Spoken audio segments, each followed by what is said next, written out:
It's high noon.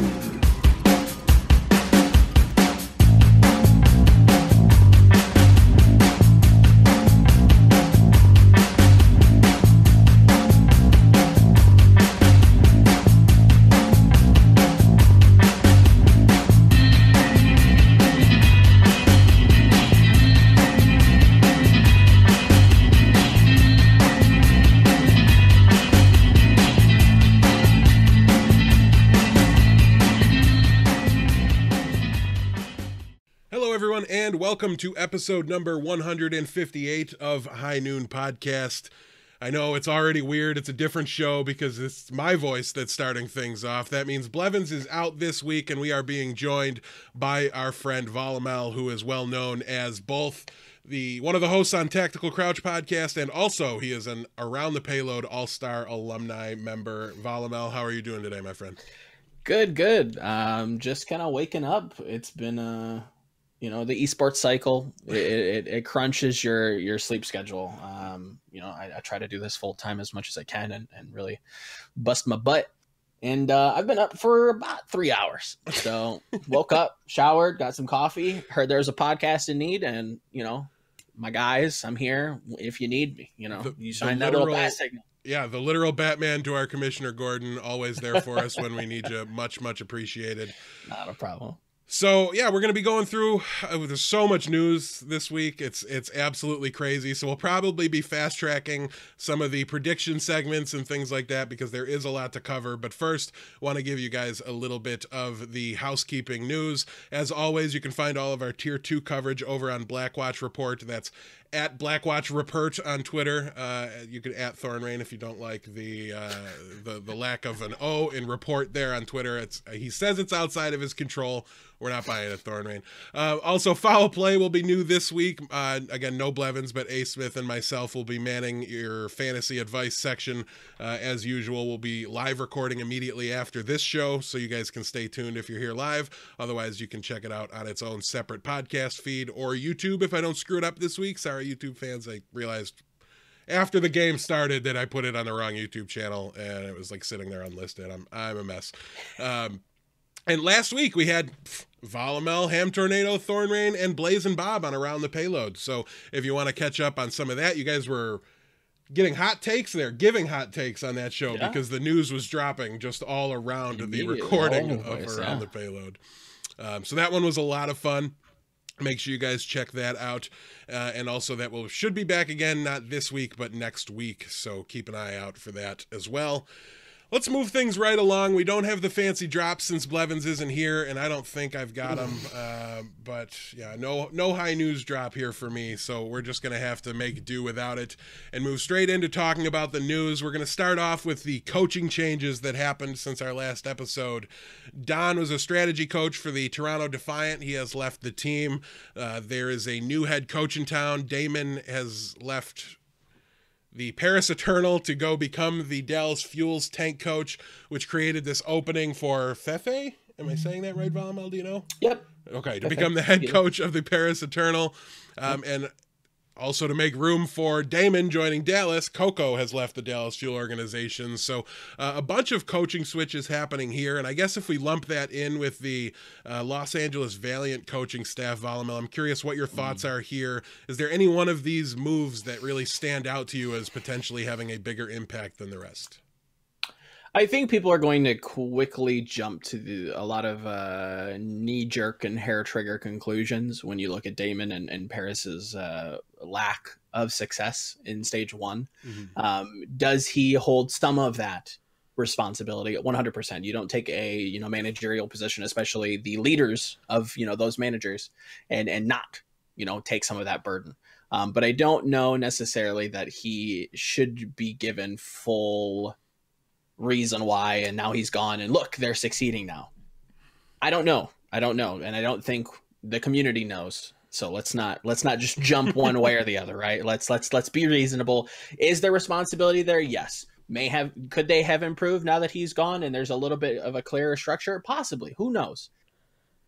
Having him in a team, I know for a fact, is a good thing. I've spoken to him numerous times. I'd consider him a decent friend. So again, maybe I'm just biased. So, there's journalistic ethics, or, this is my bias, right? Mm-hmm. He is intelligent. He has a good mind for the game. Was he fit to be a head coach? I don't know. I think it was a learning experience for him.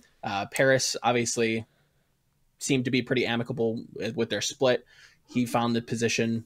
It worked out for them. Dallas seems to be pretty happy with him, or else they wouldn't have, hired him. And I think they have a decent track record of at least bringing people on that kind of know what they're talking about, right? So it's coaching wise, Don didn't really, hard to gauge exactly where he was within Valiant previously, and now Toronto, hard to say where that went. Feifei, I will say, off to a great start in stage 2, has previous success with Eagle Gaming. I always add the plural for whatever reason. Has that massive GOAT success and has a good mind for the game. So maybe Paris was one of those soul dilemmas. You heard Monty talk about it on the broadcast a lot. Too many cooks in the kitchen. Maybe that was Paris, because you've got Kai, you've got Seita, who's coaching remotely, if I remember correctly. Yep. You've got Damon, and like, you have a good group of coaches with huge minds, but if they differ too much and there's a split within the team, there's lack of direction there. So kind of trimming the fat there, possibly, maybe that's it, So all in all, I think it's interesting. Coco, positional coaches are so hard to really rate, and it's not like Dallas had a problem with their tanks. So it's not like, okay, well, he didn't coach the players correctly, and you could see that in their performances. No, they look good. I don't know if this was, I think at the beginning, I think him and Hastro kind of tempered expectations. It's like, okay, if this is what you want to do and you're interested in this, we'll facilitate you, because we know you have a mind for the game. Maybe that's not, maybe competitive isn't for him anymore, right? He's got to go back home, do a little bit of soul searching, hats off to him. Very respectable. You did a good service. You did your tour of duty with Overwatch, and he's off to greener pastures, right? Yeah, I think it's really, I'm glad you kind of brought up let's not throw all the blame at Damon for everything that went wrong in Paris, because I think that's something that the community wants to do, right? Like, especially after... They want a reason why. Right, especially after Kai got let go last season. Like, he got so much of the blame for what went wrong with Dallas, and maybe he deserved it. And I think it was a situation like you were mentioning, maybe it was the case with Damon, where just not ready to be a head coach. But like, possible, these guys that have the head coaching jobs got it for a reason, and it's because they're really, really smart about this game.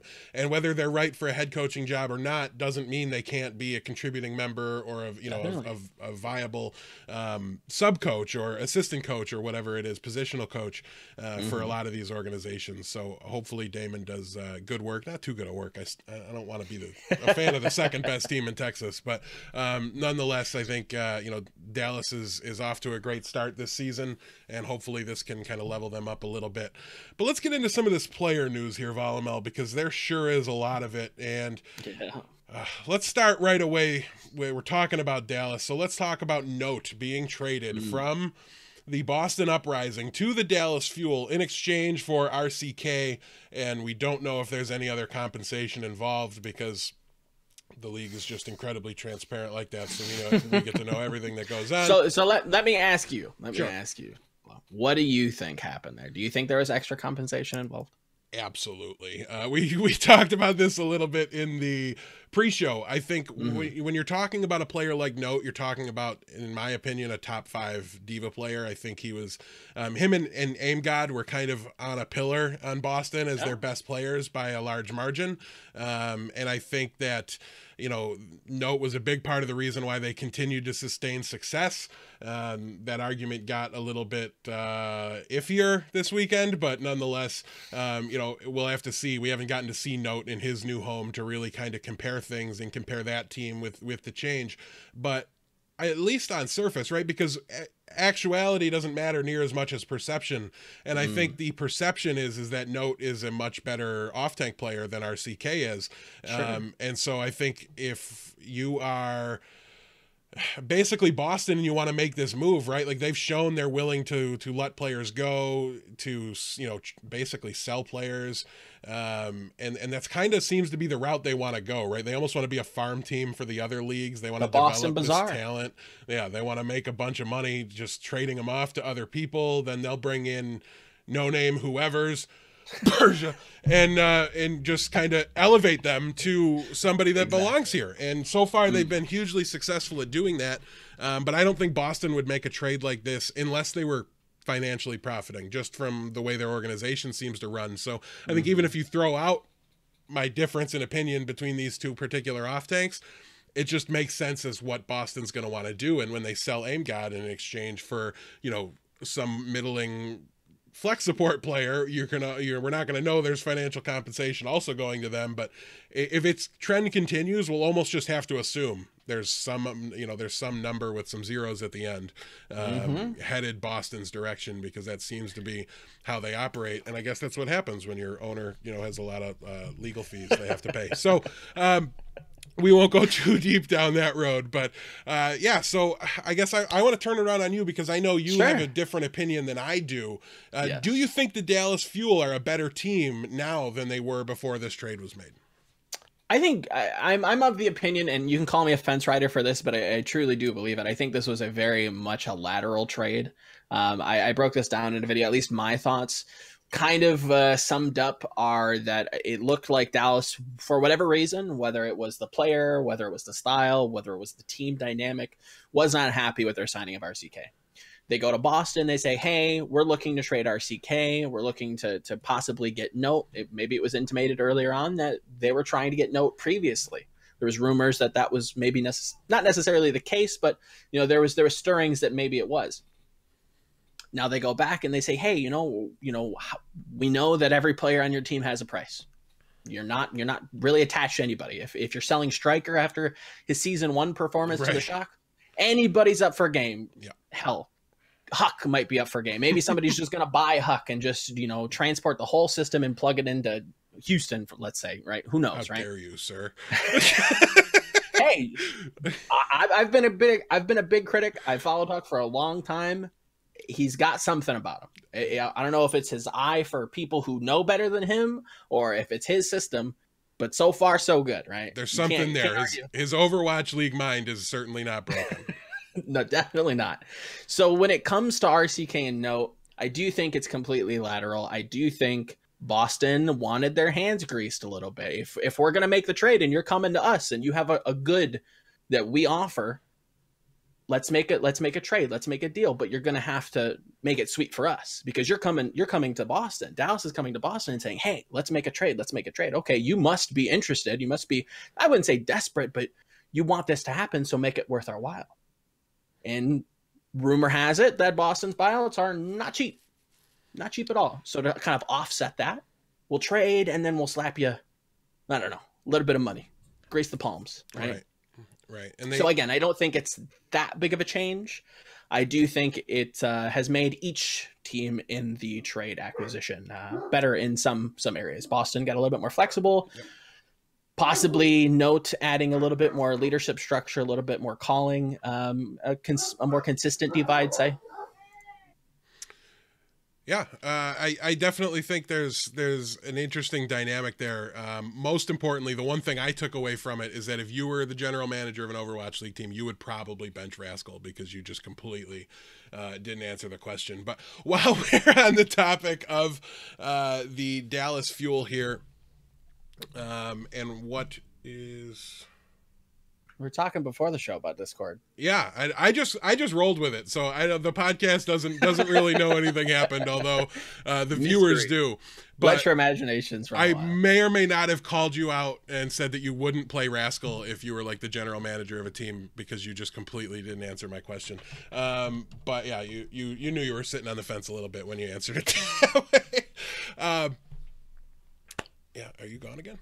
Oh, I'm here. Oh, okay. I just have my stuff on push to talk because my dogs are Gotcha.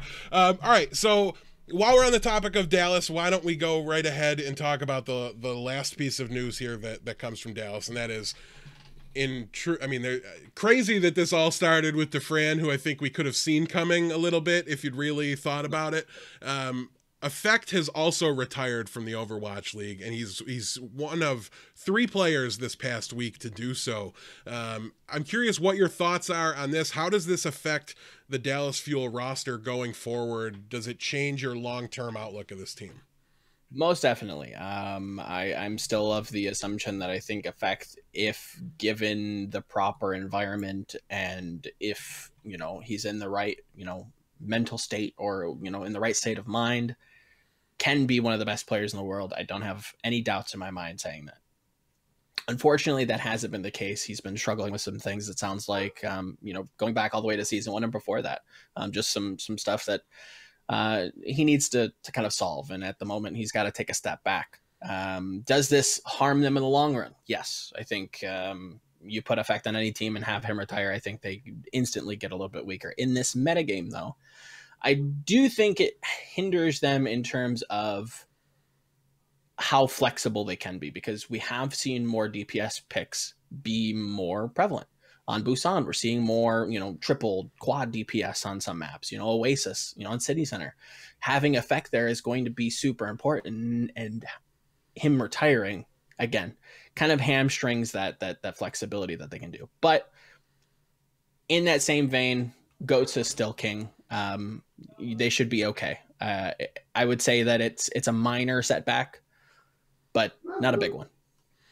Yeah, I'm of the mind that it really doesn't change much for them in this stage, because they still, I do think Goats is going to kind of work its way out of this meta more than it's going to work its way to be more prevalent in this meta. But only time will tell as far as that's concerned. It feels like teams are really looking for those opportunities to play the DPS heroes after watching this week. And maybe it's just trying to answer a question when they don't know what the answer is, right? And maybe they'll figure it out, and it's just adapt their Goats play style a little bit. But what this has me worried about from a Dallas perspective is what happens when we're not in a meta where Goats is even viable anymore, right? Because if Blizzard didn't kill it with this patch, I can't even imagine the next patch that's going to hit PTR and what it's going to do. Going to be swinging for the fences. If it's not a Brig rework, right? If this didn't kill it, they're going to have to go. And I called this the nuclear option, this patch, right? Yeah. Like they went with the H bomb to try to take it out, and it's the the mothership from Independence Day. It's still there. You got to wait for the smoke to clear, and then it's still there, and nobody understands how. But again, time will tell what the meta is going to have in store. But when we get to a point where we're forced into 2-2-2, what is Dallas going to do? Listen, it's great that AKM seems to be playing very, very well again. That really shores up a lot of their potential problems in a DPS meta, presuming his increase in play level carries over to the DPS heroes, which I assume it will. He's been a notable DPS player in the past. No reason to think he can't be now. But who's the other DPS player? I have no confidence in Zachary. He's got a small sample size being on a big stage with Overwatch League level talent, but he's completely failed to even meet meager expectations when given the opportunity. Again, small sample size doesn't mean he can't do it. He's a fine Brig player, so they're fine in a Goats meta. He's doing just fine on that hero. But I don't know if you've seen his social media. He absolutely can't stand playing that hero. Well, it might be just holding his whole career up, so maybe he wants to take a step back on hating Brig too much, because it really could be just kind of lifting him up and kind of keeping him relevant right now. So in my mind, it was always, it needs to come down to AKM and Effect need to be the DPS duo when they get into it, for them to have that break into the top tier, to be the stage 3 San Francisco Shock team where everybody's talking about the level up. Do they belong with New York and Vancouver? To have that conversation about Dallas, I thought it had to have been AKM and Effect. Now it has to be like Taimu and AKM to me. And even at his best, Taimu was never consistent, right? He would just out of nowhere shut people down for matches, weekends, and the entire tournament. He would be hot and cold, and it would change almost on a minute by minute basis. So now their eggs are really invested into the basket of Zachary and Taimu, and those are the players that I had the least confidence in. Every time Effect's been out there on DPS Heroes, he's been that guy. It's just when he has to leave and go back to Korea that makes me worried. And this all boils down to, this is why I didn't think Dallas should have re-signed Effect to begin with, because now they're in the middle of the season. This opening happened. They need to scramble to try to fill it. Do they want to get a Korean player? They got to wait on a visa now. So there's just all these extra problems. And if they would have just kind of seen the writing on the wall and just not brought him back this season, they could have had the plan in place. They'd be a stage and a half deeper with somebody else in the works, in the system, and maybe be that much better for it. But it doesn't have to mean anything bad, and I'm still very high on Dallas for this stage. But it's going to be maybe stage 3, stage 4, or season playoffs, where I think Dallas could have some serious problems when the meta gets back to something 2-2-2 based. But yeah.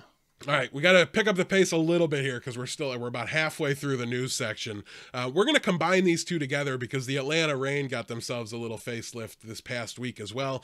They traded for Baby Bay from the San Francisco Shock, and I know it's not his name, Volamel, bear with me. I like to trigger people. Fred has left the Gladiators Legion to join the Atlanta Reign.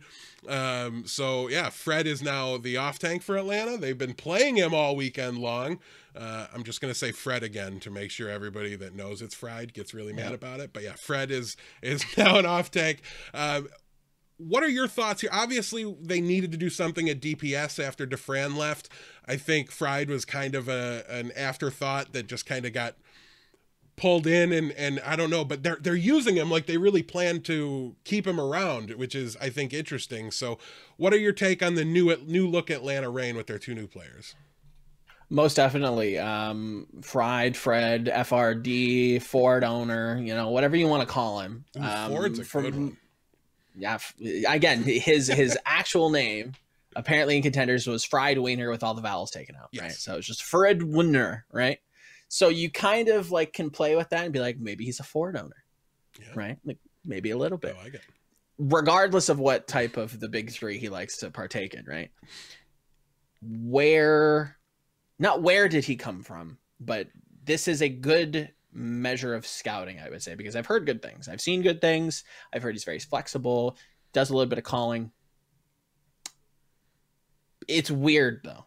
It's weird to see, if you're going to sign the former, tank duo, or, the main, not the main tanks, but the tank core of Element, Mystic, Pokpo, and Dako, and you're going to kind of break that up, does that spell some internal musings, right? Is there discord behind the scenes? Are things not going as well as projected?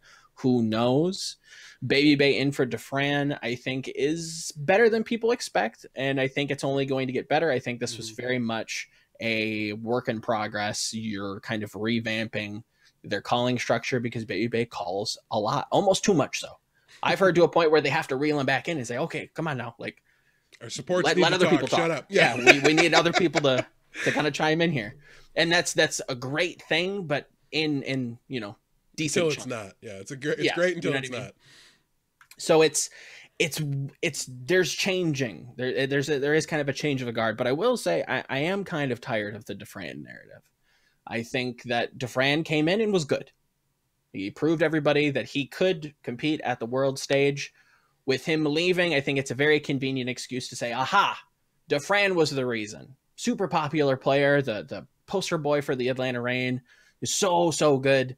I don't think he was, stellar, universe brain. I don't think he was that level of good. He showed his deficiencies towards the end of the stage. But all in all, a consistent Zarya player. Probably would have done better in a DPS meta, but as of right now, solid, above average, B+, A- player, right? Good player. Not going to say no to him.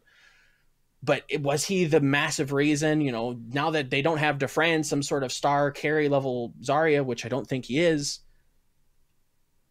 it's very convenient. It's a convenient excuse to kind of just, write off and say, aha, Dufresne was the reason. No, I think there's a lot more nuanced reasons. It's the calling structure. It's the internal stuff going behind the scenes that, again, we can only presume because now we have Fried coming in. You just signed Daco. You wanted, Jexe, reportedly. That's now on the Seoul Dynasty. He was supposed to go there. Maybe not. I don't know. So there is a shadow to it where it's like, okay, what's going on? Is this a rebuilding season because there's already two teams that want to kind of approach stage 2 as a rebuild? Is this a rebuild for Atlanta? I don't know. I kind of hoped they would be a little bit better, but again, it's short notice.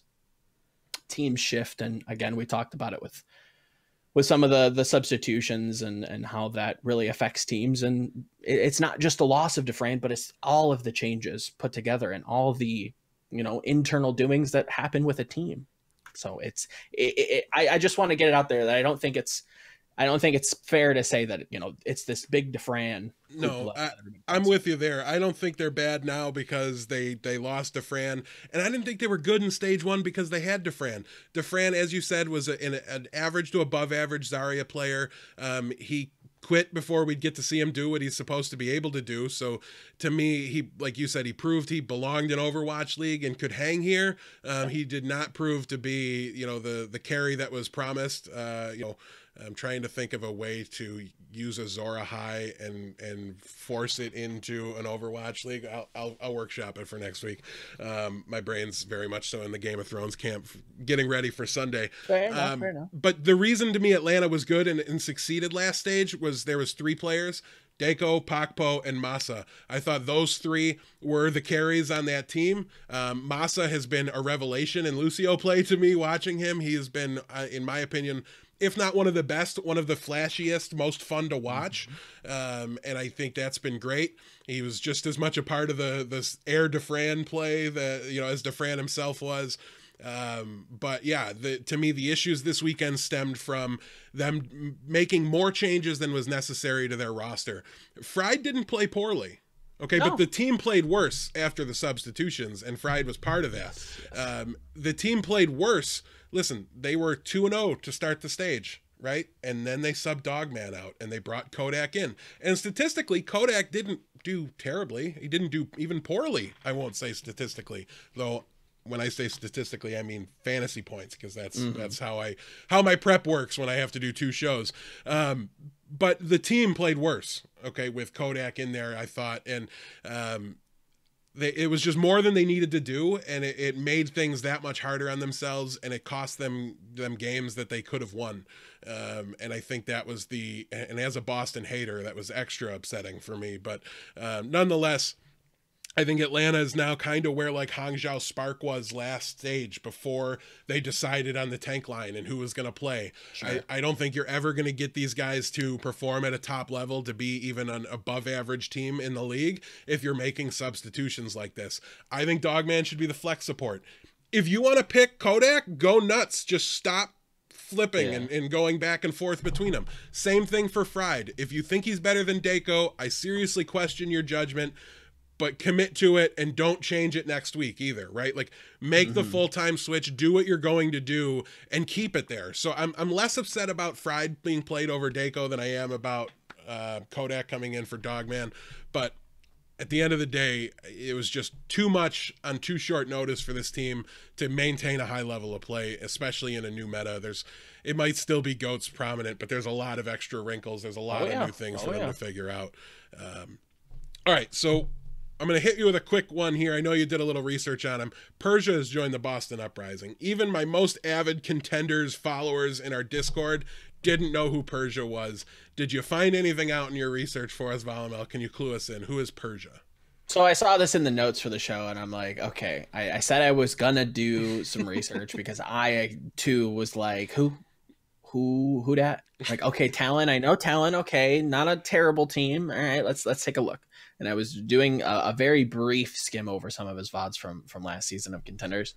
A solid player, seems to have a good mind for the game. Not necessarily the most flashy Zenyatta player we've ever seen. So not a Jonek, not a Neko, not a Badosin, but has instances that I've seen in just a half hour of scanning through a VOD that it seems like either he's calling for plays that are a little bit more tempo oriented, for one example, right? Just random example.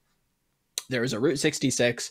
They needed a tempo play. They were a player down. They had a mercy. So he goes, aha, our I think it was a diva. Our diva's dead, so she can't, cover this mercy res. So what I'm going to do is we're ahead in the fight, but we have to make sure we win because our time bank's a little low, I think. So again, I'm trying to recall it's bear with me, okay? So he uses Transcendence to cover the Mercy Res. It denies the Tracer player, and it feels like he has a good mind. Is he going to be a massive impact? No. Does it fit Boston's motif of trying to find good players and putting them within a good system to improve them even higher? Yes. What else does this spell about Boston? Are they attempting to sell Aim God? That was something that a good friend of mine, Yiska, mentioned on our podcast, and I at first was like, no, how could they? They wouldn't sell Aim God, would they? And I'm like, well, they just sold No, and they sold Striker, and Krusty left. Maybe there's something to this, right? So again, I think everybody's got a price, and if they do have to sell Aim God, if somebody comes knocking, the piper comes a piping, and hit you with that checkbook, you got to have somebody to fall back on. And I don't think Persia is a bad look, but it's definitely not an Aim God, right? So it's not a bad player, not a bad player at all. I think the jury for me is still out on where I want to go with him, but things are looking up. He looks to be, a good Zen. Yeah, maybe signed a little soon out of the path to pro. This is all just by way of becoming a segue to talk about Stellar retiring from the Toronto Defiant, and I Am 37 speedrunning his way through path to pro. Another guy, we caught a little bit of wind on this guy, a little more so than Persia. There was some hype and some what's going on with this guy before the actual signing. But I Am 37 comes out of nowhere, joins the Toronto Defiant to replace Stellar. Can you talk to me briefly about the impact, what you think Toronto will be missing without Stellar in their roster, and then how I Am 37 kind of got here and fills the void a little bit? Stellar has always been somebody who kind of sat on the outskirts for me. I was never necessarily too high or too low on him. He just seemed like a fine player, never really shocked me either way. I Am 37, however, is an interesting case, both directly and indirectly, right? So if you're going to sign a player that has almost no experience, what does that really say? Does that say there's budget issues? Maybe. Does it say you needed somebody immediately because he has dual citizenship in Canada? Possibly. I think that's necessarily the case. If I'm remembering my notes, I think he has some sort of tie or dual citizenship in Canada. He's been in Canada a while before this signing. I know that. Fair enough. So maybe it was a little bit easier to get the visa to brought over, or bring him over to play in Burbank. There is a little bit of a chin scratcher with him. He's very interesting because, again, no experience. Is this some sort of huge brain algorithm that's pulling players from ladder that the analyst Broy has developed? Possibly, I don't know. I don't necessarily think that's the case. I do credit him with a lot of a high IQ, but I don't know if that's necessarily what they did with him. But either way, he's here. Looked to be okay. I've heard good things from behind the scenes talking with Broy, has a good hit scan about him, needs to be integrated with the team a little bit more, but all in all, solid pickup. The loss of a player that you've spent the last 4 or 5 months practicing with definitely hurts. You don't want to do that, but bringing in a player that has a week's experience, if I'm remembering this correctly, in Open Division, and then a couple matches with Second Wind, and then immediately in the Overwatch League, there's either something crazy about this kid that we're just not seeing just yet, or this was like an emergency. Okay, do you know anybody? Do you know a guy who knows a guy that can get here now? Mm-hmm. Because again, this was last minute. This was like a week into next stage, and Stellar needs to step away, and it's like, okay, well, we can't afford a visa, we can't get a visa, there's no time for a visa, whatever it was, we need somebody here now to fill this spot. Who do we got? We got Asher. Okay, that's fine for right now, but we're gonna want somebody else, and maybe the scoutings come in. Maybe I Am 37's your guy. I don't know. I hope so. If nothing else, he's a phenomenal meme lord. The interview Sure. with Danny was absolutely hysterical. I love that he's big and I just love that he's another big, tall guy. Yeah, he's tall. We need more tall dudes in Overwatch League, so that way when I go to an event, I don't stick out like a sore thumb and like make eye contact with Reinforced from 2 miles away across the room, because we're the only ones that are head and Peering shoulders above the above clouds, everybody yes. else. Yeah. That would be great. So great to have him in there. For the record, I think he's like 5 or 6 inches shorter than me still. So tall is always relative. But the tallest Korean player, I think, in the league by a large margin is what I heard. So that was definitely interesting. My last question on IM37 is, don't you think that's a little old to be okay, never mind. I had to get the joke in there.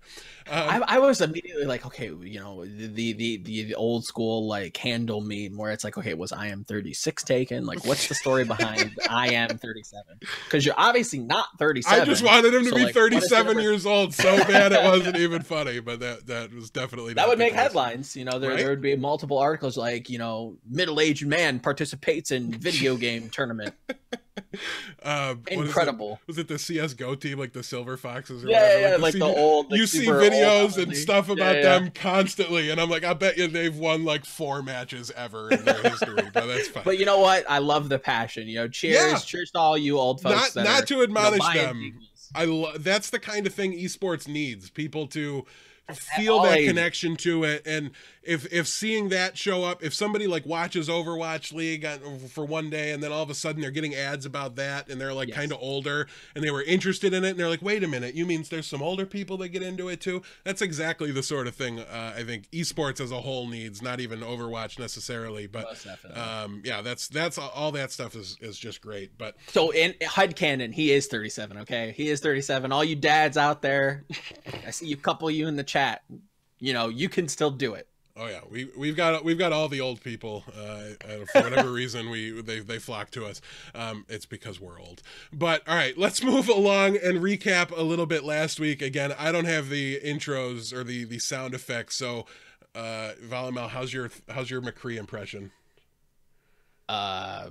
I can be your Huckleberry. Can you say it's tournament talk? It's tournament talk. All right, great. You saved me from having to do that, and everybody listening really appreciates that. So hopefully, I'm just gonna run down the scores from last week. We're starting on Thursday, April 4th, where the Philadelphia Fusion got beaten up pretty bad by the New York Excelsior 4-0. Then on to the Boston Uprising pull off the reverse sweep against the Atlanta Reign.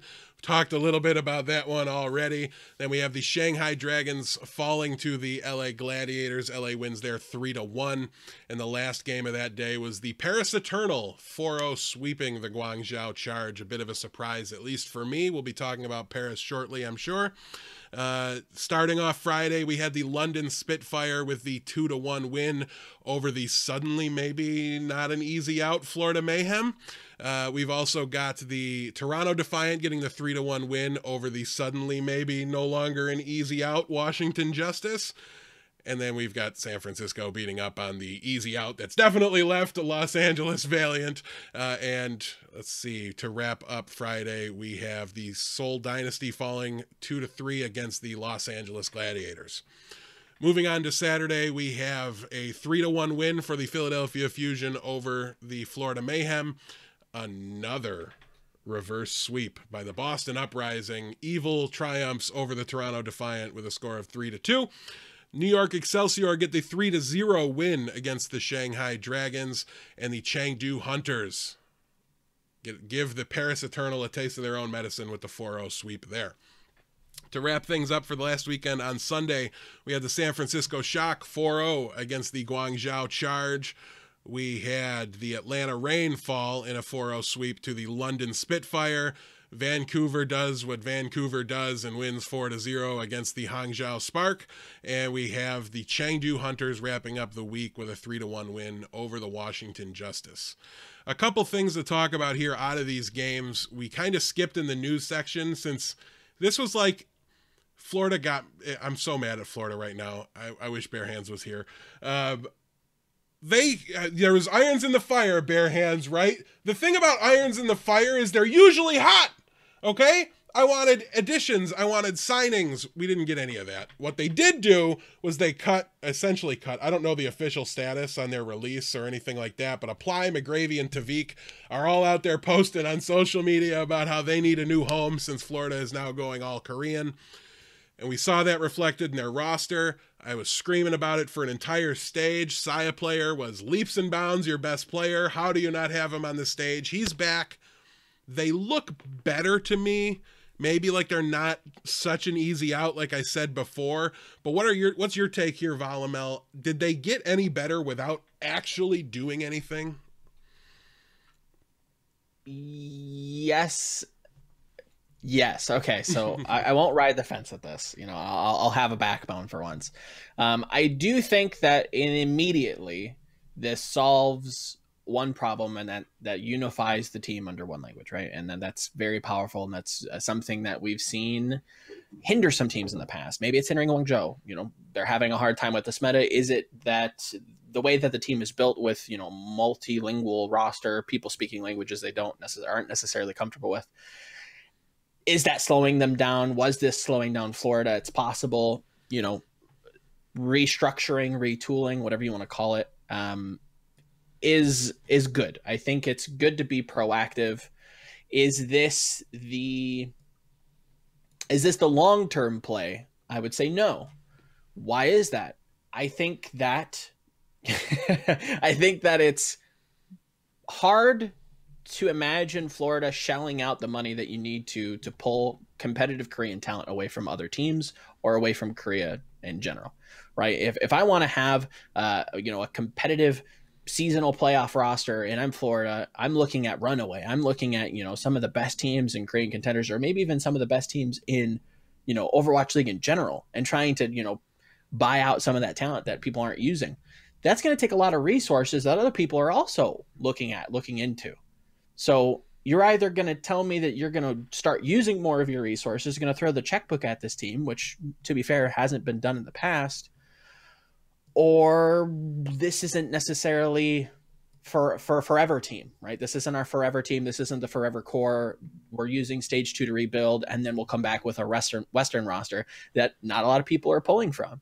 There's a lot of competitive talent out there that is of age, that are waiting, that are hungry, that could be competitive in this league. I 100% believe that. I'll go on the record, you know, any amount of money, I can build you a Western team, or at least I can give nods to Western players that will be competitive in this league 100%, that you can probably get for the cheap, instead of competing against everybody trying to go after Korean players. I think it's fine for right now. It stops the bleeding. It at least might get you a couple wins, maybe. I agree they look a little bit more cohesive, but there are still some glaring weaknesses. That tank line is looking atrocious. And things are going to have to change, and they've already publicly said that they're going to be aggressive this stage, and this seems to be another rebuilding team. I think it's them and the Valiant that they're kind of sacking stage 2, and they're going to go, you know, okay, stage 3 is where we come back with our prime roster and we get those wins that we need to make a wild card stab. But they're going to have to be big. If you're going full Korean and this is your forever system, you're going to have to throw the checkbook at this team to make it good. Yeah, I think what they've done is they've, you know, having an organizational plan and something that puts everybody on the same page is very powerful. Great. And I think they've done a good job stabilizing and getting them to a point where they're not getting rolled. Okay. But the goal here is not to look like you're not getting rolled while you're losing, right? The goal should be to be competitive, win some games, be a good team. That's not going to happen with the people that are on this roster right now. I also think what it's worth, you've got a couple diamonds. Yeah, there's pieces. A Saya player, I've been singing his praises since before he got here, and they brought him in last season.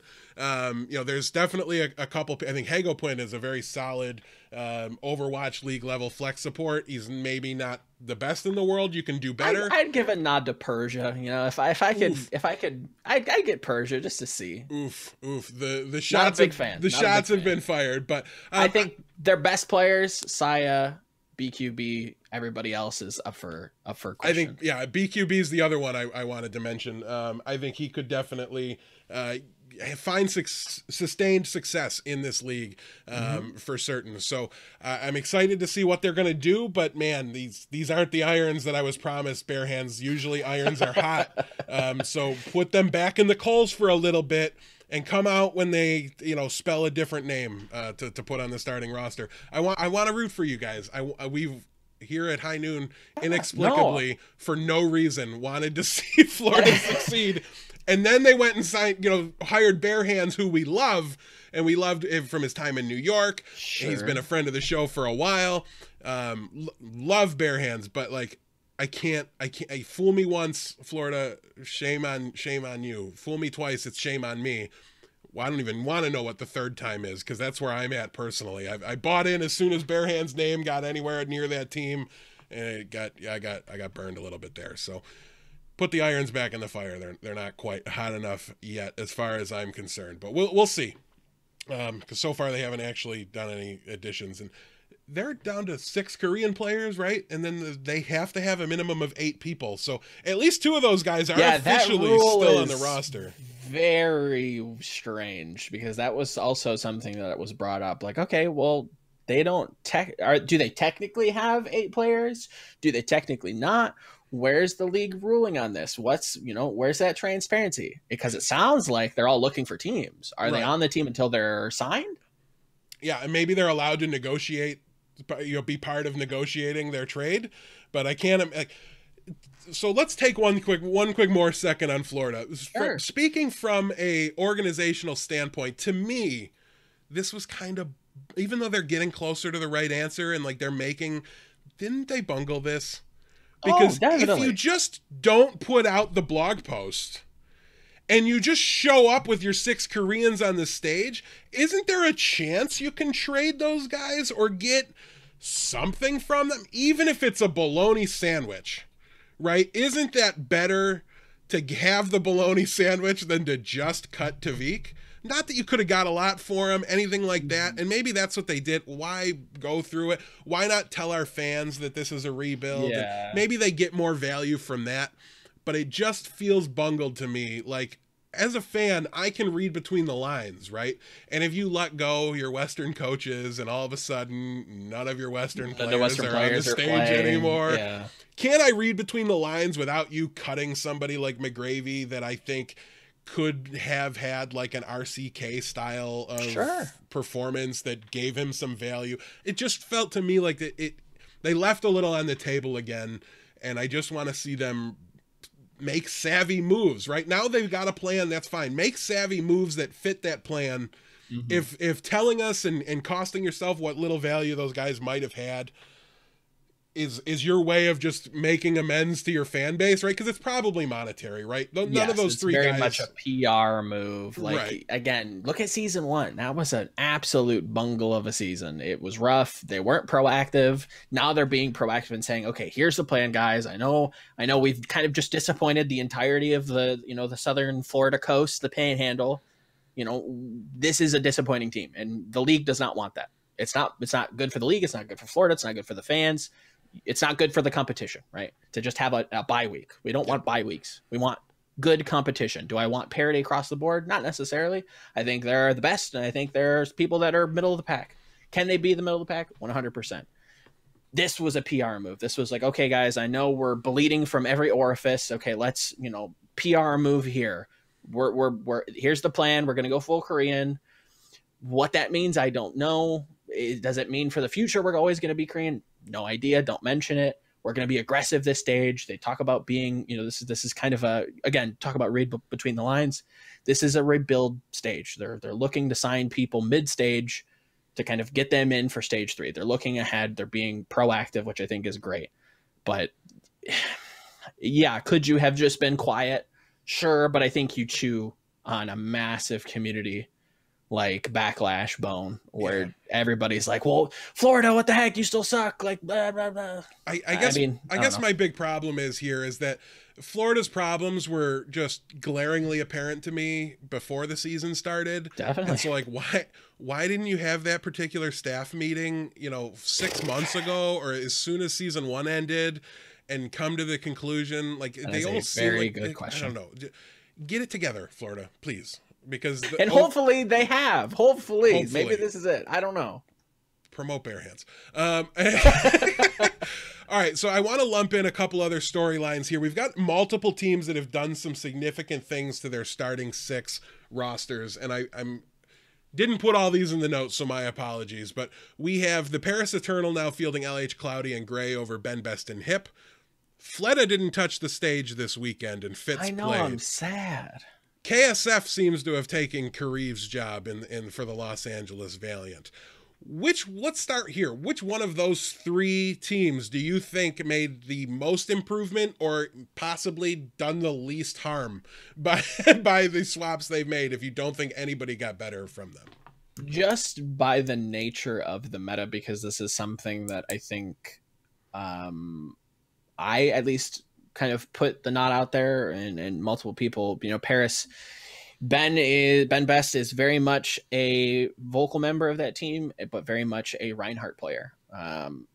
If we do go to a Winston heavy metagame, which it looks like we have, Cloudy will probably be taking that role. And even within that, again, we have to talk about substitutions again. You're shifting gears. That's a massive playstyle difference. Ben Best is a very aggressive Reinhardt. Winston, never been super impressed by. Cloudy, a little bit slower, a little bit more methodical. Go back to Gigante, go back to, Coach Saida again. Bringing those players over, a little bit more slow, a little bit more, reserved, reactionary, NYXL-esque, right? Shifting, we have to talk about shifting gears again. So they've had more time because they didn't have playoffs to worry about. So they've been very quick to adapt to this meta. I think that's maybe a narrative we can follow throughout this entire stage is how successful are teams not playing in the stage playoffs because they can adapt to the patch a little bit quicker. They don't have to, dump all this time and all this practice into competing in the stage playoffs, which, I mean, let's face it, don't mean that much.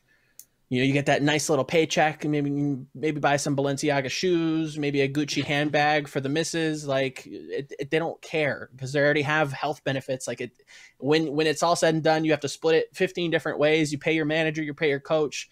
Maybe you get a little bit, a nice bonus, but it doesn't really matter. What matters is at the end of the road, that seasonal championship. That's what people are looking at. So if you do well in the stage, great. But is the payoff all that worth it?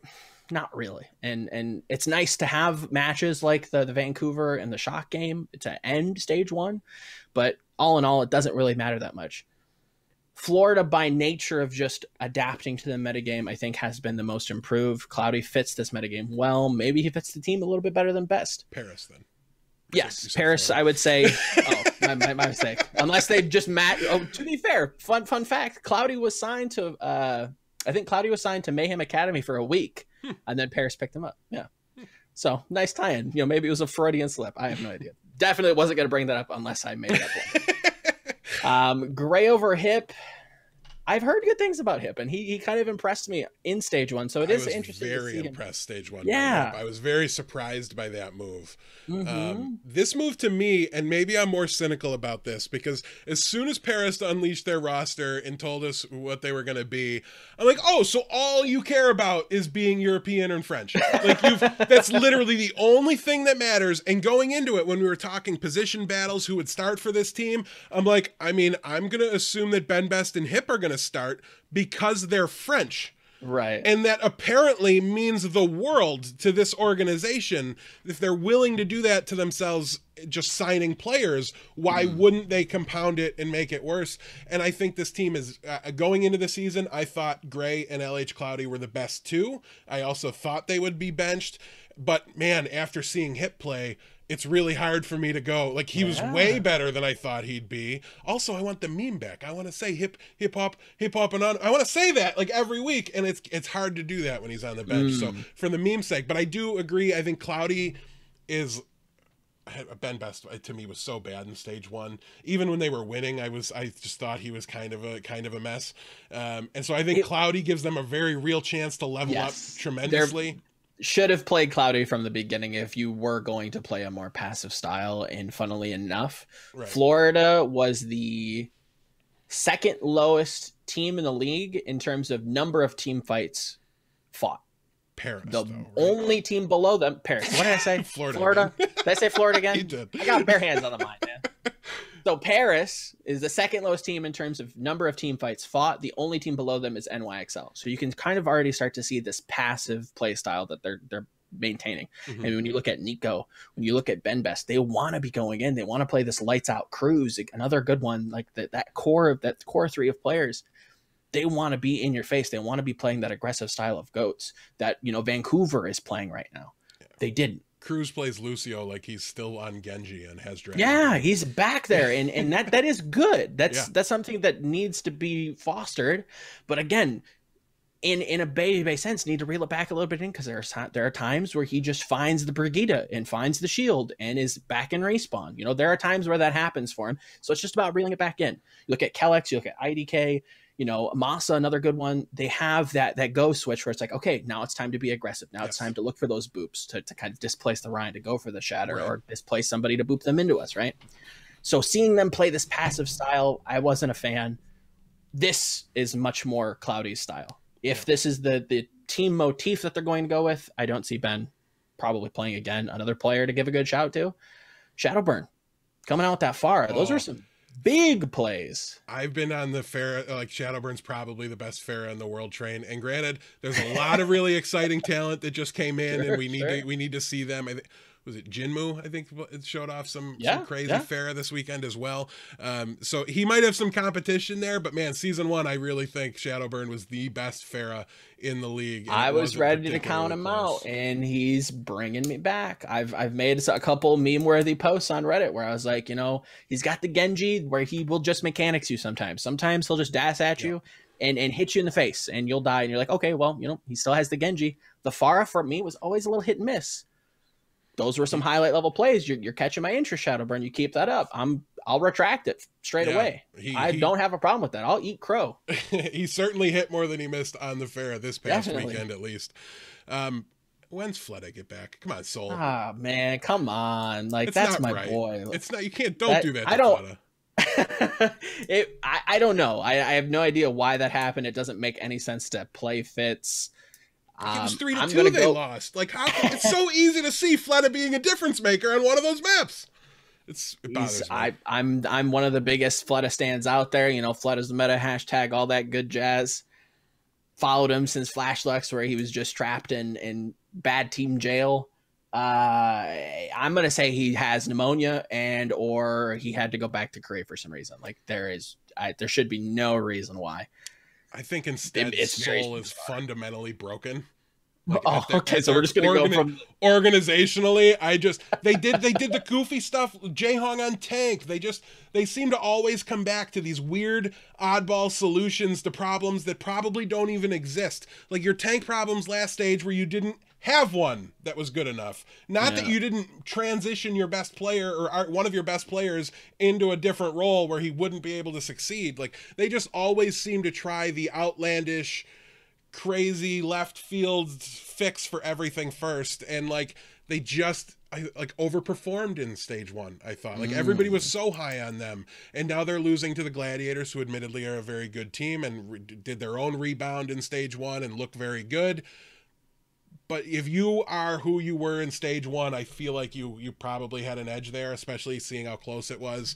I don't know. I feel like they left one on the table. Anything to say on KSF over Kariv? To me, that's like a future shift. Like, okay, we screwed up our season, so let's get KSF stage time, so we can make a decision on him for season 3. That's kind of how I viewed that. But yeah, it again, that's the other team that is in need of a rebuild, and I think they've gone the route that you wish Florida would have gone. You know, this quiet PR. Okay, this is what we're gonna do internally. We're gonna rebuild. You know, Fate reportedly was in talks to going to Boston. They were gonna get some players. That's not happening. So is he on the market? I don't know. Florida, you might want to take a look at that.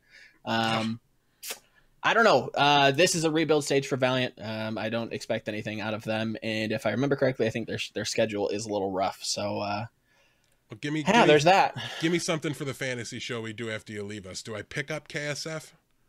Because Kariv is like a top 10 point producer in fantasy. Like the whole Valiant, despite being just miserable, was like top 10 at their position. I don't think so. I never really was that high on KSF. I've heard good things from behind the scenes, but you hear a lot of things, and it's never happened on it's stage, never been. So at some point you can be a scrim hero all you want, but you got to win on stage for me. I would avoid the Valiant. In terms of like fantasy predictions, I would avoid the Valiant. I would avoid the Mayhem. Mayhem, maybe if you can steal a player for like a map or two, you know, for the bench, maybe just for the back end roster, but I would avoid those two teams because again, they're looking to rebuild this stage. I don't got to steal a player. I drafted him and I've been stuck with him, and now I'm just glad he's playing again. All right. So we're going to move through and we're going to go through the predictions. We went in depth on most of the teams that changed pretty drastically already. So these are going to be pretty quick hit, Volamel. Where we disagree, and it's not super often, we're going to go ahead and flip a coin. So much parity week one, and then here me and you are learning nothing, feeling like we've got it figured out and know what's going to happen. We'll see just how wrong we are, I guess, at the end of the week. We'll have to do a Discord chat and recap. But let's start things off. Paris versus Florida. Who do you got in this one? I think this is Paris. I've always been of the mind that control cannot go either way, even against really bad teams. Paris look good. They come out looking great. I think their match against Chengdu, you've given another week to prepare, isn't a 4-0. And Florida looks a little more cohesive. Still, bottom of the barrel team, have very glaring problems. As much teamwork as they can, muster together with their full Korean-speaking roster, I think there is just our skill deficiencies there. I think they're taking their time with the meta. I think this is going to be 3-1. I think control can go either way, and I'll give it to Florida just because. Sure. Yeah, I have the same score. I'm going to go Paris 3-1 here. These aren't teams on the same tier, so it's hard to predict that particular upset. Moving on, we've got the New York Excelsior versus the Washington Justice, not Justin. Shout outs to Justin, whoever you are out there. But anything to say here at all? I'm going to give the Blevins score for him because I think it's pretty accurate. I'm taking the 5-0 for New York. Any analysis to offer on this one whatsoever? Two teams that play a very similar style. It's probably going to be boring. To be fair, Corey has looked better. I was going to say, what if Corey never leaves Widowmaker? Can they win a map? That's the only shout, and I think that's a 5% chance that they, all in Corey and let him just run wild, and even that I don't think it'll matter. Yeah. I'm seeing improvements from Washington this weekend that I didn't think I saw in stage one, so I'm more hopeful for them than I've been in the past. Not against New York. This ain't it, Chief. This is New York and mini New York. Right. Like really, really bad version of New York. New York's You're rejects. not going to be not even people they've traded or sold, just go away. All right, moving on. We don't need to beat up Washington too bad. Let's talk about Vancouver versus the Seoul Dynasty here. How much does Fletta's presence give Seoul an opportunity to maybe steal one here? Because Vancouver hasn't lost yet, but man, they've been close against teams we thought they'd put away handily. So who do you got in this one? My heart wants to say, okay, the coaching staff changes. They've seen the algorithms flash before their eyes. They've seen the numeric code. They've actually hidden strategies away in week one. And Fletta is just riding the bench, twiddling his thumbs, planning his revenge against the Vancouver Titans, who are undefeated in the last 6 months. Nah, ain't happening. Not the case. As much as I love Fletta and the hat's Seoul, the only piece of Overwatch League merch I own because nobody's really grasped my heart and pulled at my heartstrings. Seoul's been the closest, so that's why I have their hat. Vancouver, again, I mentioned it on the other show. This is their dynasty. As much as Seoul wants to have a dynasty, the Titans are here to stay, and I think they're coasting over this one. 3-1, again, control can go either way, and I'll give that to Seoul just as a consolation prize. I think this is Vancouver every day of the week. Yeah, I'm giving Seoul the one map, and I'm going Vancouver 3-1. I take it back if it's Fitz over Fletta again. That's lunacy. You deserve no credit for any maps. I want it back, so I retroactively change it if Fletta doesn't hit the stage. Moving along, we've got a difference here, Volamel, and this one, we're not going to disagree on my team, which we inherently would have against almost any other opponent, I feel like, than who Houston has to play this week. So you came at me with Toronto, my number 2 team, my home team here. They're going against the Philadelphia Fusion, who, for my money, again, this is another roster move that was made. We saw Elk instead of Neptuno this past weekend. I don't think it made a noticeable difference in them necessarily. That's to say Elk played fine. I didn't think he looked like an issue, but I thought Philly was a bit of a mess this past week. So I'm a little messy. Yeah. I'm a little surprised that you're going against Toronto here. But yeah, I'm taking Toronto 3-1. Give us your score. I already spoiled your pick, and tell us why. I want to go Toronto. You know, it's a team that it's an editable document, Volamel. You could just change it. I can go in here and change it, but the heart wants to go Toronto. I have friends there. You know, it is a lovely team. It's a team that, you know, nobody saw coming, which is strange because if you look at contenders, this is a team that was kind of picked through from solid contenders talent in Korea. They came out, they did very, very well, you know, led by Bishop. I mean, that coaching staff has some brilliant minds to them. This whole theme of this podcast, at least for me, has felt like how much drastically losing people, bringing new people in is going to shift the dynamic. Philly doesn't have to do that. They don't have to worry about bringing in IM37 and, you know, teaching him comms and you know, he does speak Korean, but does he know Overwatch Korean? Maybe he's been always calling in English. Who knows? This has been a massive shift for them. If this was Toronto of last stage, I would be much more willing to put them forward. But this Philly team doesn't have to do those changes. I think Sato, this is his wheelhouse meta. He can play the Winston. Everybody on the team is a decent shout. I will say, you know, you got that Philly factor. Things could go sideways real quickly. It's Dr. Jekyll and Mr. Hyde all over again. Around here, we like to say "Old Bad Philly back again." It's a shout out to Boys to Men. That can happen. That can happen. I'm just saying there is a chance. I don't think it'll happen, so I'm going Philly 3-1. Man, I can't. I'm just waiting for Sato to finally show me something better than below average tank play.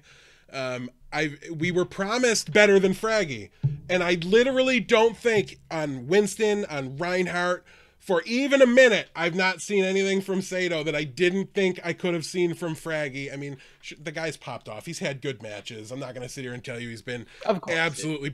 But overall, when you kind of average it out, we're talking about a below-average main tank player. And I think there's an average main tank player on your bench right now that was improving by a very rapid pace when he was in there in Season 1. I thought, especially on Winston, I thought Fraggy was just... week to week, you could see him getting better and more comfortable in the role. I'm just so down on Sato that I don't know. I'm losing faith in Philadelphia really fast. We hear the talk from like a Vast on streams. Like Carpe, the only reason they haven't done it is that Carpe hates Fraggy, and if they play Fraggy, Carpe's gonna bench himself, and that's like your MVP. Something's wrong here.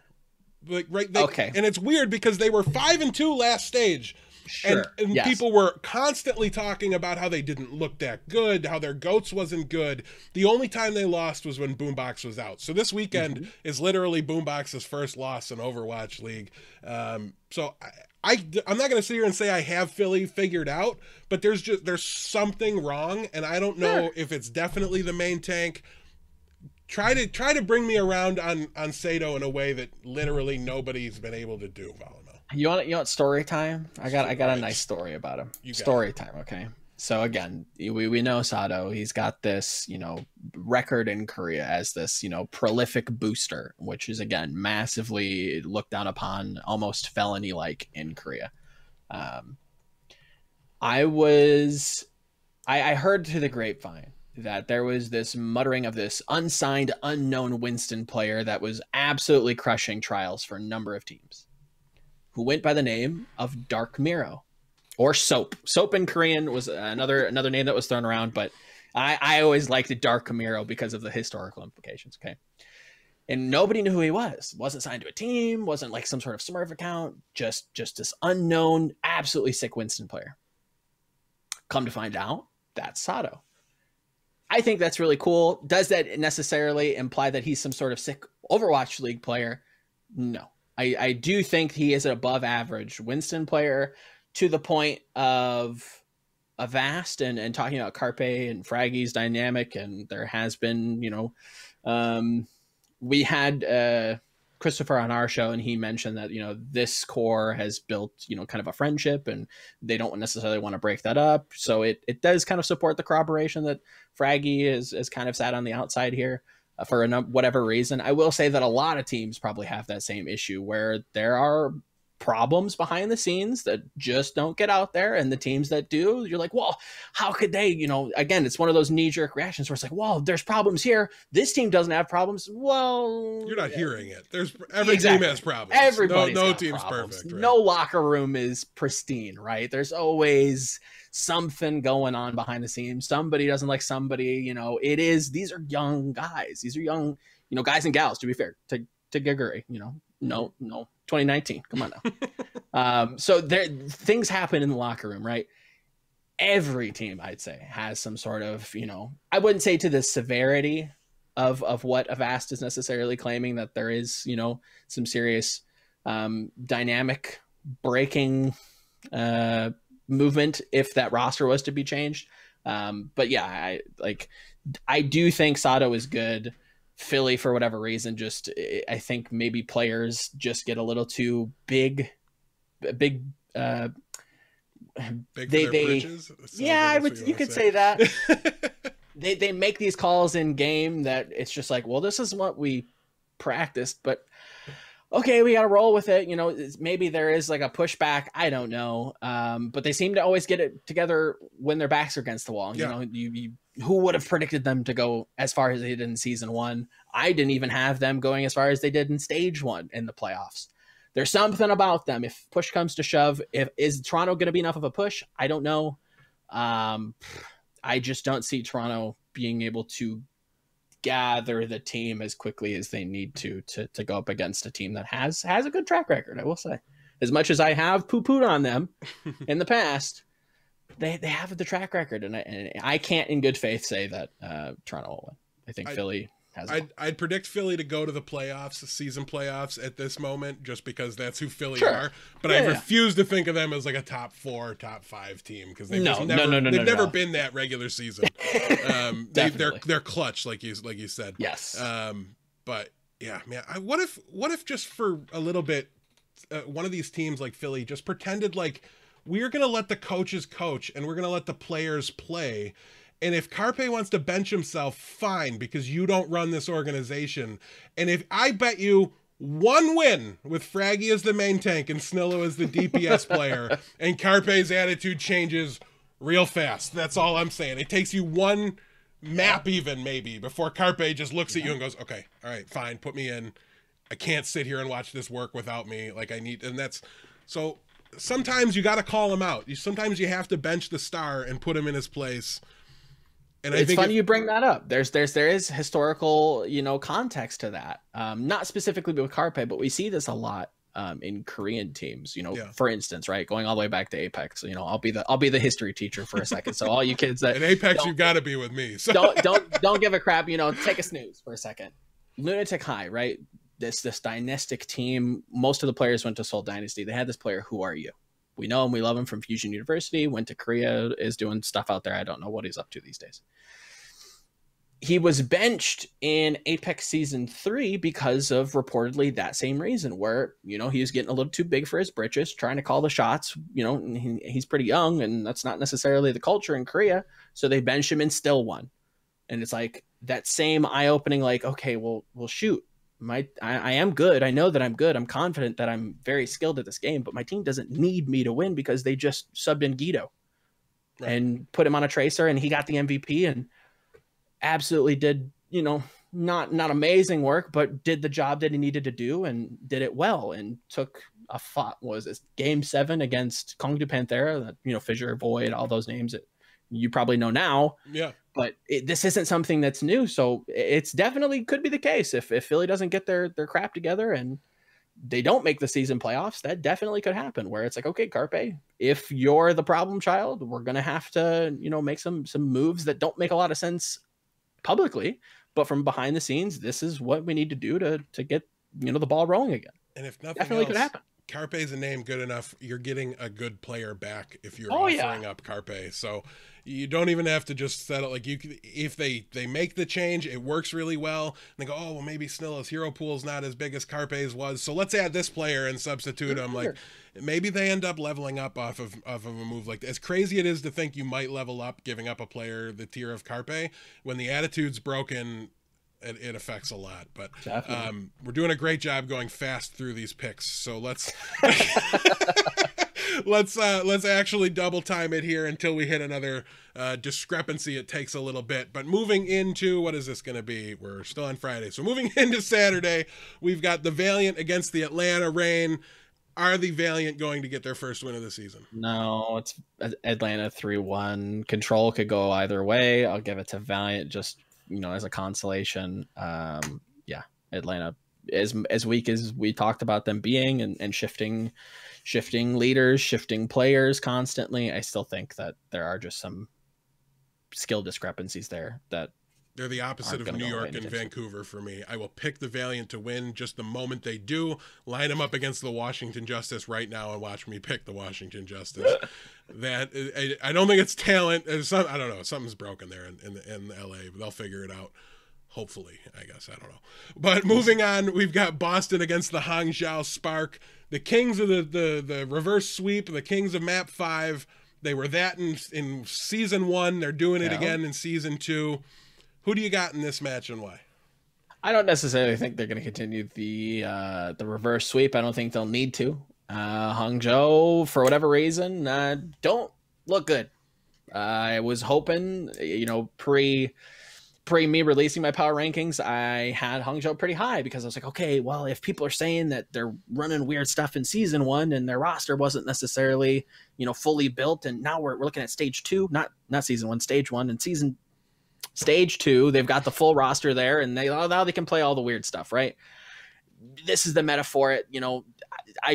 I wanted to move them higher just to try and get that fiery prediction right, and I'm glad that I didn't, because they still don't look good, and I don't think Boston will need to be pushed. So I think this is a Boston 3-1. Yeah, I'm going to give it 3-2. I don't think it's going to be a reverse sweep, but I do think Boston has a lot of issues, and they're adjusting to a new player. Definitely. We saw expansion teams come in and ride the momentum of the new stage, everything like that. And I wonder if maybe that's a little bit what happened with RCK. Maybe he's a little mad. Dallas let him go. Didn't see it coming, so he came in with a little extra fire, something like that. I think Boston is still. I'm not willing to take them out of where I put them after the trade into that middle tier yet. You got to do more than win by the skin of your teeth with me, but I'm going to have them continue to win by the skin of their teeth for now, because they're clearly on a roll. Something's going on, and they're getting something right. So we'll have to wait and see. But yeah, Boston here for both of us. Moving on, we've got the Guangzhou Charge against the San Francisco Shock. We both have this one in convincing fashion. San Francisco 4-0. What would it take to stop what is San Francisco's biggest weakness? Let me ask you that. They do look clean, I will say. So far, so good for them. 8-0 in maps so far. There's not much to criticize. Yeah. If I had to nitpick, resource timings can be a little rough. In the final, Violet had some questionable transcendence usage. All in all, I think Super's good. I think Moth is highly underrated still, and we're starting to see him, stock being placed into him quite a lot, especially on broadcast and other pundits and experts singing the praises of Moth. I think he's very, very talented. Rascal looks good on Baptiste, early adapter. Maybe it's a fatigue thing. When you go and review that game, finishing Rialto is a good metric. You finished, great. That's not a map. Everybody finishes. You kind of get held at B sometimes. You finish with a minute, great, beautiful. That's more than what you could ask for. And then you get world record. I think that's demoralizing. But I think that definitely gives them a lot of confidence. I just think that if they meet Vancouver again, there could be some demons there. So there's really not much to nitpick on with this team just yet, other than resource timing management could be a little bit better, but that's just like, I'm reaching for stuff at this point. Yeah, I still want to see Super continue to perform at the level he did this week on the Winston. He was always been a Reinhardt prodigy. So Definitely. To me, stage 1 made a whole lot of sense. It was this stage where I questioned a little bit, but I think he's got such a supporting cast around him. He can have weaknesses. He doesn't have to be a perfect Winston, and this team can still win. So, yeah, we will have to wait and see. I'm glad they stuck with him, though, because, again, we talked about it already. Consistency matters, and he'll get better if you continue to give him resources and support him and keep him in there. So things looking very, very on the up for San Francisco at the moment. Moving on, we got the Chengdu Hunters going against the Shanghai Dragons. We got the same answer here, but very different score. So why don't you talk to us about how you think this matchup's going to play out? Chengdu, they're under Fleta in Seoul lies a very Chinese bias. I got to cast and I got to do some analysis work for the English coverage of Contenders China, so I'm very familiar with these players, and I think they're very fun to watch, and they are a beloved team of mine, and they hold a special place for me. But what's going on with these sim strats, homies? It looked rough against Washington. It got scrappy. You have a turret, it can't miss. Beautiful, you win. But those slow pushes out are going to be a little rough. You're going to have to, maintain.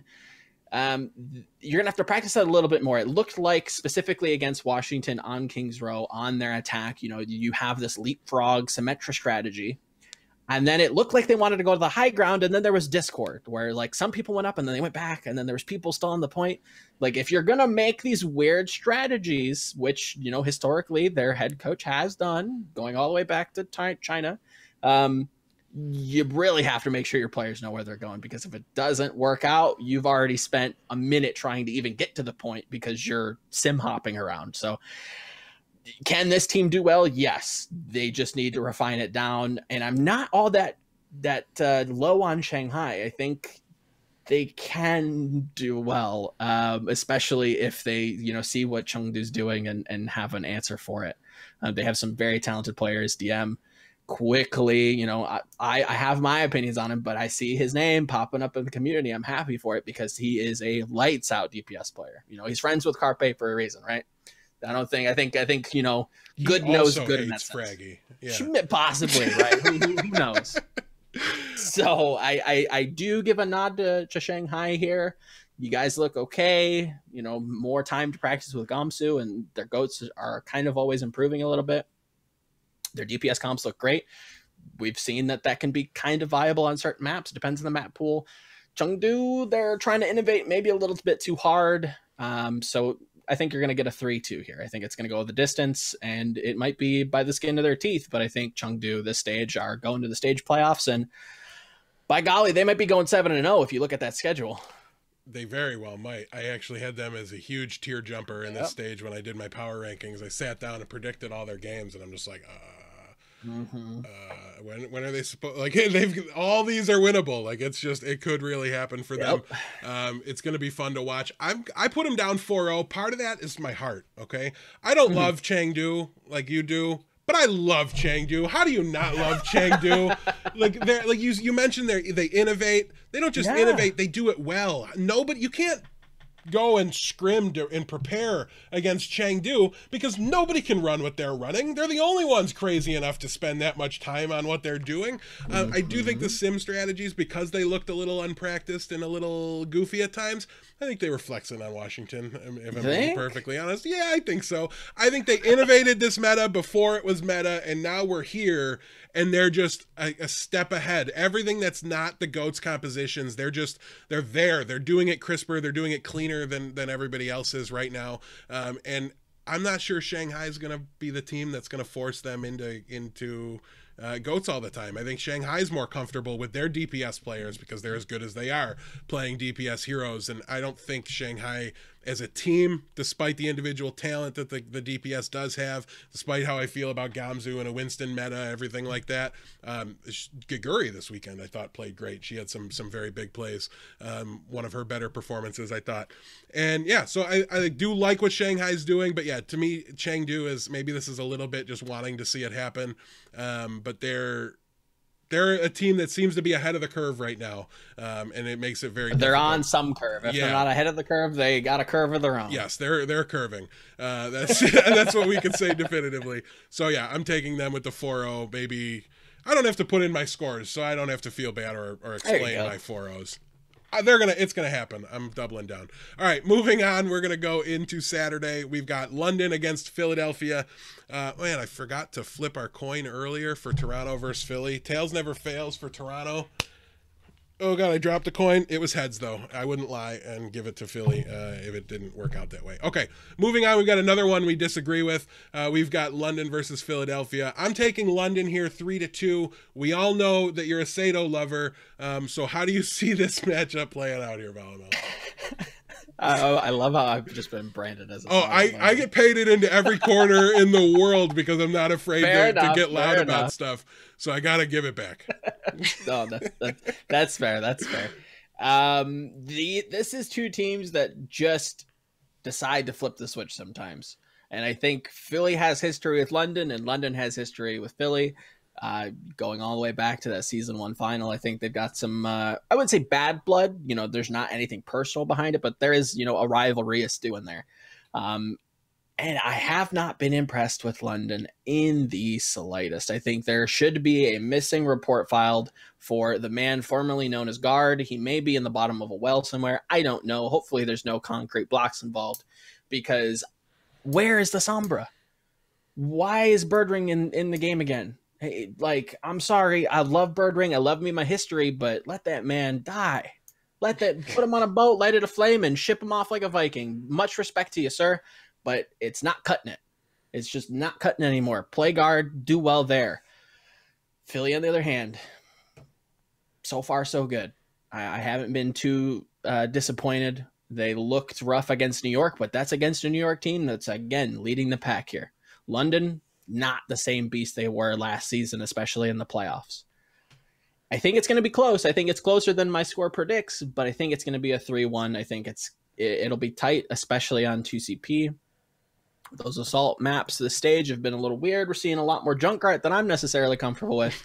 But yeah, I have to give the nod to Philly. As much as both teams are super inconsistent, I think they have, as weird as it is to say, I think they have a higher peak in this meta. London and Goats don't mix well. Philly and Goats, they have a staff around them that knows this comp very well. They can impart that on the players. I think that in this game, in this metagame right now, I think they have a higher peak over London. If they can reach it, obviously, that's again, a coin toss. So I have Philly here. Don't jump the gun on the coin toss. We'll get there. I don't want to derail the show any more than it already has. Yeah, I'm really down on both of these teams. I thought a lot about this patch favored London going into it, but after last weekend, it's completely derailed. Like you said, where is Guard? You don't need Widowmaker in this meta. I can see going back to Birdring if it was a Widowmaker meta. Sure. So maybe I'm not on the Viking funeral bandwagon yet until they get in a viable Widowmaker replacement for him. But yeah, I'm very down on both of these teams. I got it 3-2. I'm going London. But let's see. My heart would rather see Philly win this one. So Philly's on tails. We'll see what the coin says as I punch my microphone. Apologize for that. It came up heads. So the coin is agreeing with my head, not my heart. Stupid coin. Moving on, let's speed run right through this one because I don't even want to talk about it. Vancouver versus Houston. I'm big on Houston this stage. I've got map numbers to talk about it. I don't want Volamel to think less of me as a human being, and I know his opinion on Houston. So we're just going to say this. Regardless of what you think about Houston, they are nowhere near on a level with Vancouver, and you cannot, under any circumstances, predict Houston to win this game. Vancouver's up there with New York. We saw what happened New York against Houston last stage. I'm going to give them 3-1 because I do think but I got to say, these maps, I love that none of the great Houston maps are actually involved in this matchup. So the one where they were just going to get beaten up on no matter what happened, no matter how good the maps were for them, like that's the one where like the one bad map in each thing, or the whatever the worst one is just going to not be involved in this one. So they're just going to punt the, give away their one of the 2 times they have to play on these maps to Vancouver, who is going to take them no matter what you do. But yeah, so anything to add there? Not really. Like, this is middle of the road team, even if to be generous, I know you don't even want to give me that, but like versus one of the best. So yeah, there's not much to add. I don't think. To be concise, yeah, I'll Vancouver's very good. Yeah. And yeah, I'll leave it at that. Multiple tiers separate these teams, even in my mind. So we'll move straight on to one that I think is a little closer. Dallas versus Toronto. We are split again here.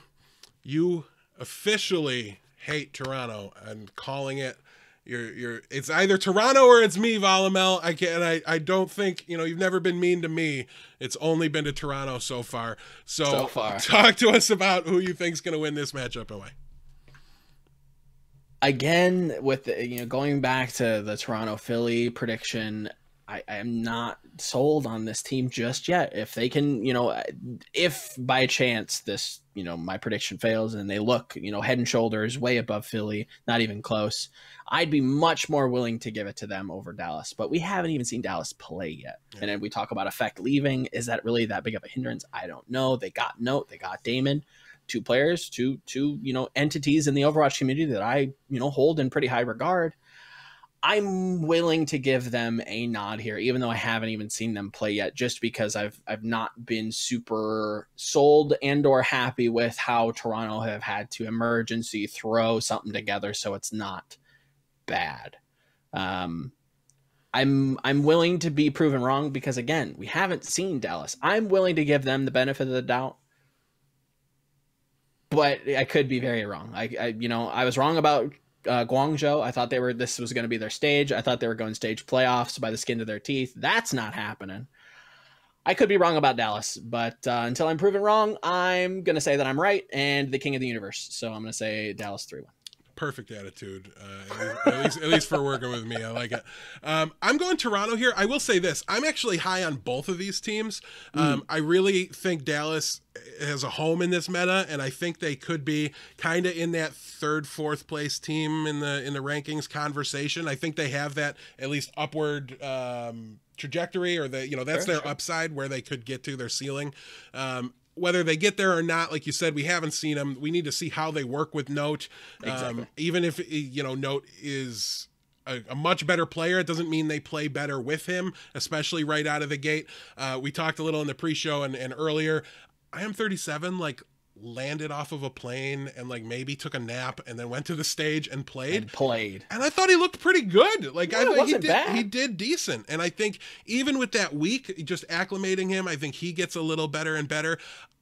This one is to me the truest of coin flips. And if you'd pick Toronto, I might have done Dallas just because I think we're honor bound to flip a coin on this one, because I really think this has ton of map 5 potential. I think this is going to be super close and a whole lot of fun.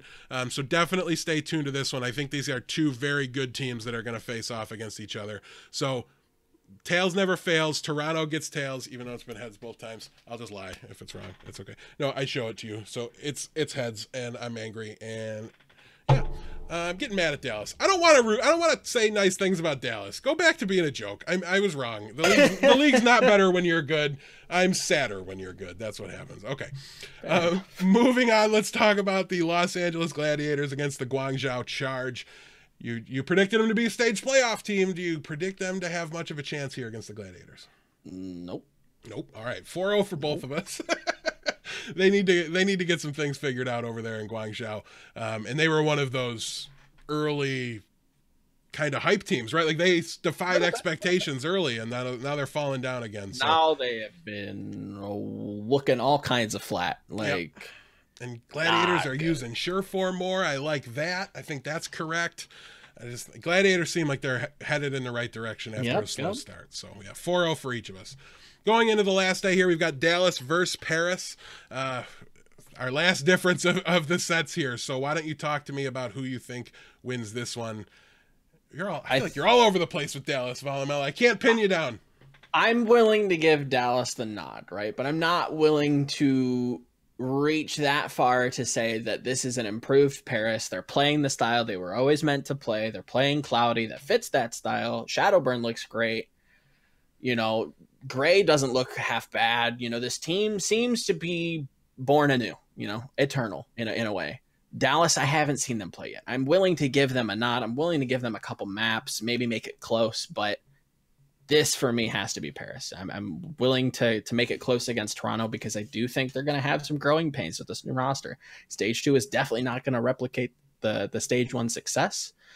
Paris, on the other hand, they've come out the gates in week 1, done very well. I think the Chengdu game is going to be, you know, a talking point that I think is parroted. But again, that's a very, very difficult team to prepare for or even learn what's going on behind the guys that is the Hunters Panda Mask, right?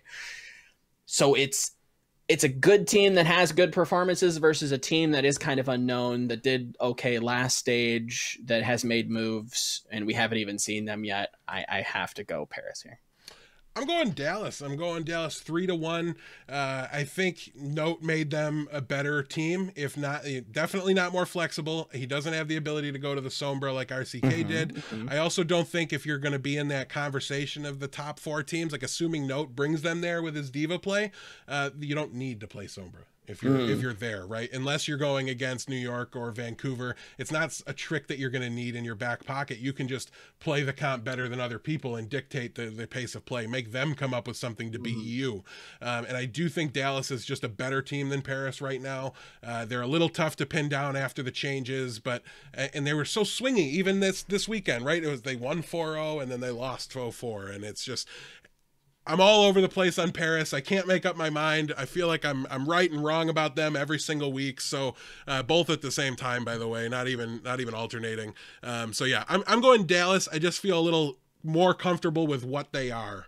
Sure. And I think that's a solid to above average team with. I don't hate that take. To be fair, I don't hate that take at all. I would agree with you. Like, this is a team that knows what they want to do. We just haven't seen it yet. Yeah. Whereas Paris, again, they have aggressive players, but they're not playing aggressive, so it looks a little weird. It's you're trying to smash a square peg down a circle hole, and it's not working. Right now, I think we're seeing that team gel a little bit more. I thought the stage would favor London too, and for all the good that did me, I'm already backpedaling on that one. So I shouldn't be so confident on Dallas, but I'm a Note fan. Hey, yeah, so go for it. I gotta. He's off the Devils team. Even if I don't like Dallas, he's no longer literally as employed by the Devil. So I'll root for him a little bit here on Dallas. Moving on, we've got Atlanta versus Washington. If Corey stays on Widowmaker 100% of the time, can they win a map? Maybe, yeah. They're just not a good team yet. They look better. They're showing improvements. Yeah, the wheels are moving. You can see the lights are on at home. You know, something's happening behind there. I just need a step forward. I need more of a statement to say, this is what we've been working on. This is how scrims have been going, and this is what we're bringing to the stage. I'll give Atlanta the 3-1 win if Kodak and Fred are playing again. Sure. But Atlanta's still going to win. All right, moving on, we've got the New York Excelsior in the second match of just a brutally tough weekend for them, Volamel. After their matchup against Washington, they now have to play against This is a rough day. It is a pretty brutal day, but the last match at least should be fun. The crowd will make it fun. We can count on that. Yes, at least one half of the crowd might. Me and Blevins are going with the 5-0 here for New York. I see you only have a measly 4-0. What's up with that, Volamel? I don't know how or what magical game mode we're just, subjecting Florida to here. We're going to make them play team deathmatch lockout style. The fifth mode is bullying them on the internet with memes. Sure. That's the fifth 100-0. Why not? All right, and the last matchup of the week here is the Battle for LA, arguably the best, most fun matchup humanly possible from season 1.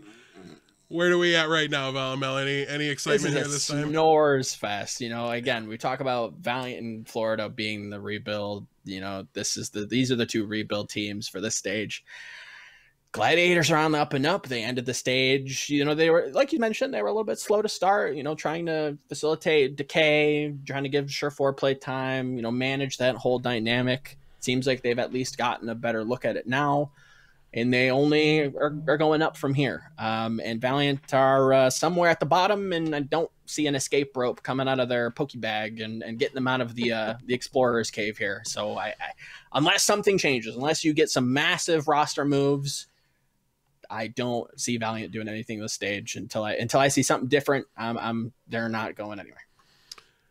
All right, I can't disagree with you in the slightest. Gladiators are a good team. The Valiant are a mess.